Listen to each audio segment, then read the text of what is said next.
কিন্তু কোনো অফিস আদালতে যাইয়া এই জায়গা জমির বিষয়ে কোনোদিন কোনো বেয়াদবি করিনি। কিন্তু আমরা এই জমি আমার দলিলও আছে এবং লিজ মূল্যেও আমরা খাইতাম। সেখানে তারা একটা ডিগ্রি করছে, তাও আমরা জানি না। এবং এই জমি নাকি তারা রেকর্ড নিয়েছে বিপি সম্পত্তি, যেহেতু আমাকে দখলে, আমরা সরকারের কাছ থেকে এটা লিজ নিছি, সেই একটা নোটিশবদ্ধ পর্যন্ত আমরা পাইনি।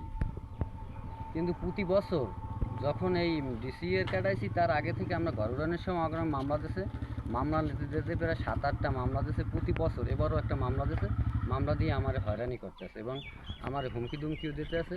এই যদি এই জায়গা না সারিয়ে দিই, ঘর বাড়ি সারিয়ে না যায়, তাহলে মারিয়ে লাগবে। এটা কে বলছে? এরা এই সজলই বলে প্রতিবার, এবং প্রতি বছর আমার নামে একটা করে মামলা দেয়, হয়রানি করে। কিন্তু আমার বাড়ি হ্যাঁ, ঘরে আগুন দিয়ে দাওয়াই দেবে, বিভিন্ন রকমের এলাকার লোকজন দিয়ে মার খাওয়াইবে, মানে লোকজন ঠিক করে দূরে দূরে। সেটা তো সজলের একার পক্ষে সম্ভব না, সেটা কি একা দিচ্ছে না অন্য কেউ? না না, তারা 3 ভাই, তারা 3 ভাই, অন্য কেউ কিছু সজল, সাকওয়াত আর মোশারেফ।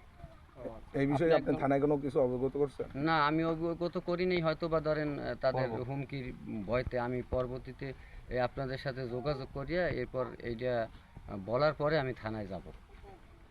আজকে থানায় যেয়ে কি জিডি করবেন না? হ্যাঁ, ধন্যবাদ।